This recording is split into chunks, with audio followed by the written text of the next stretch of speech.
بسم الله والصلاة والسلام على رسول الله. ازيكم يا حبايبي، عاملين ايه؟ يا رب تكونوا بخير.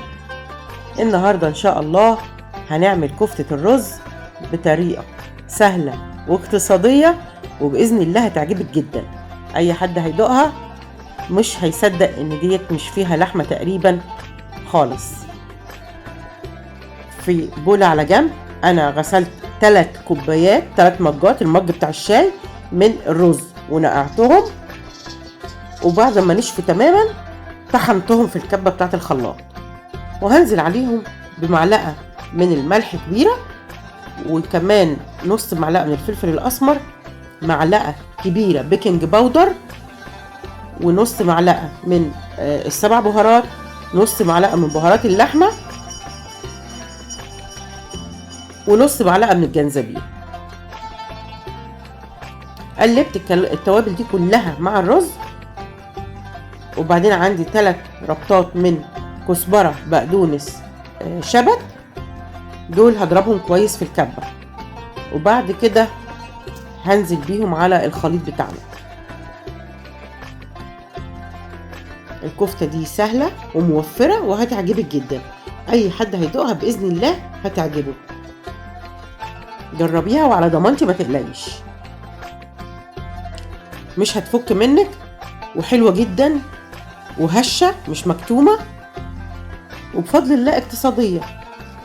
بعد ما خدنا الخضرة هنحط بقى في نفس الكبة كده بصليتين متوسطين، يعني بصي واحدة كانت كبيرة شوية، التانية اخترتها اقل منها شوية عشان يبقوا الاتنين متوسطين، واحط معاهم فصين من الثوم ومعلقتين من اللحمة، معلقتين لحمة اهم.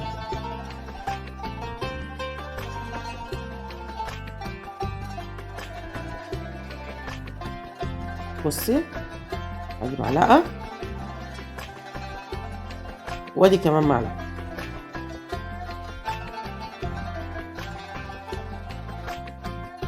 هطحن بقى الكلام ده كله مع بعضه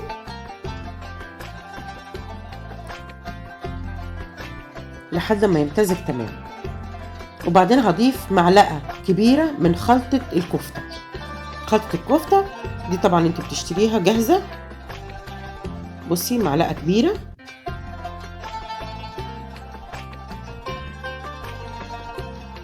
وهقلبها مع الخليط بتاعي.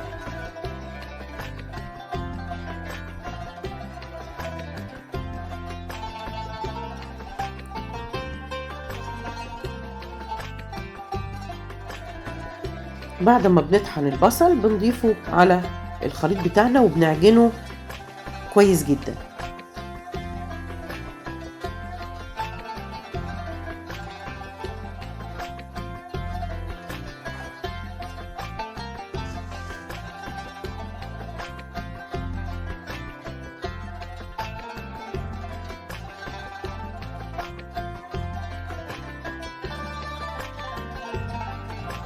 الوصفة دي اقتصادية وممكن تعمليها في عزومات، حلوة جدا شيك جدا وطعمها في منتهى الجمال.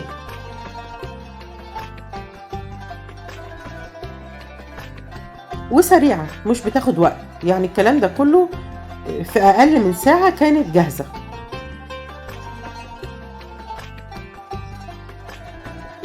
بعد ما بتعجنها كويس في بولة على جنب بقى هنجيب زيت ونبدأ نصبع أو نشكل الكفتة بتاعتنا.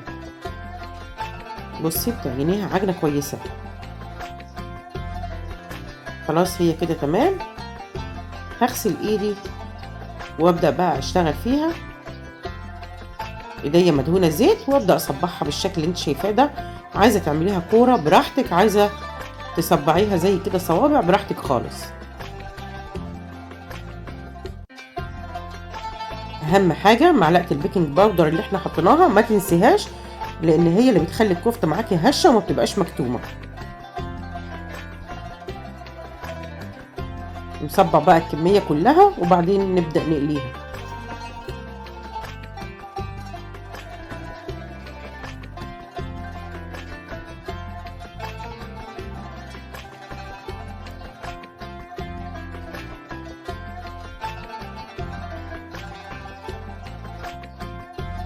نحط دول يتقلي ونكمل باقي الكمية.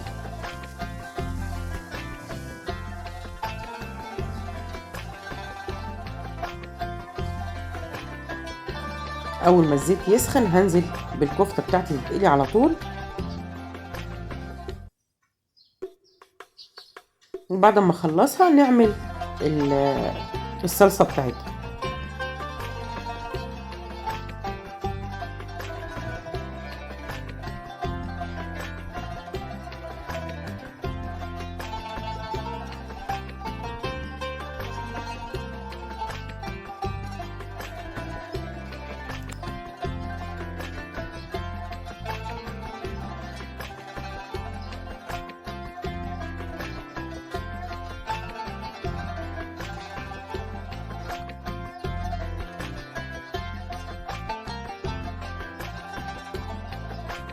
شايفة كده هي حلو خالص. نبدأ نخرجها بقى من الزيت، ما تقرصيش عليها في القلية، حلوة جدا.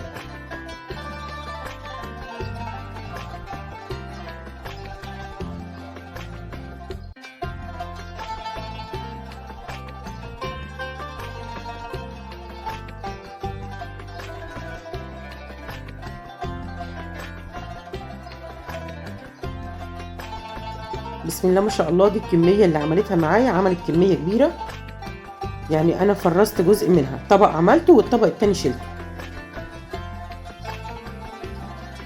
تبقى جاهزة زي كده، يا دوب تطلعيها من التلاجة على الصلصة على طول. الصلصة بتاعتها هتعملي راس توم كده كبيرة، تطحنيها، وفي معلقتين من المادة الدهنية هتقلبيها لحد ما تصفر، وبعدين تضيفي عليها حوالي ربع كيلو من الطماطم، صلصة الطماطم او عصير الطماطم.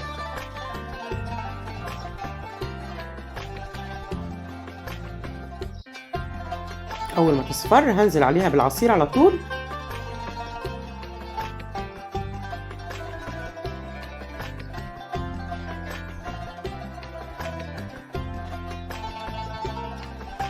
الصلصة كل البهارات اللي انا بحطها معلقة من الفلفل الاسمر، ومعلقة كبيرة، نص معلقة من الفلفل الاسمر، ومعلقة كبيرة من الكزبرة المطحونة. ما تكتريش فلفل اسمر عشان بتبقى حراقة.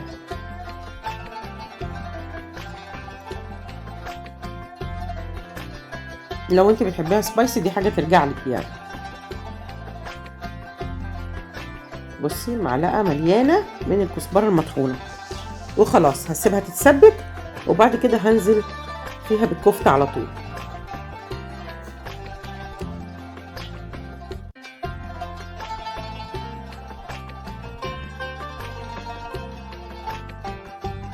انا عملت معاها حوالي نص بطاطسايه، اللي هي بطاطسايه صغيره يعني، عملتها مربعات وحطيتها معاها، بتدي طعم حلو خالص. ظبطي الملح بتاعك، وبعدين تحطي البطاطس والكفته وتسيبيهم مع بعض لحد ما يستووا. لو عندك كيس شوربه كل ما تلاقيها محتاجه ضيفي لها كوبايه من الشوربه. بصي هي بطاطسايه صغيره مش كتير. عايزه تستغني عن البطاطسايه عادي جدا براحتك، مفيش مشكله. ده اللي انا حطيته، دي الكميه اللي احنا حطيناها للفطار بتاع النهارده. هسيبهم مع بعض وهبص عليهم، كل ما الاقيها محتاجه شوربه زي ما قلت لك هنضيف عليها كوبايه من الشوربه. عايزه تضيفي، مش عندك شوربه وعايزه تضيفي ميه، حطي معاها نص مكعب مرقه.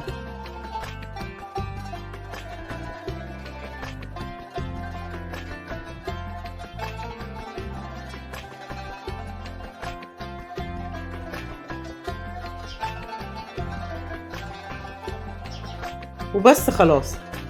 شايفه الجمال؟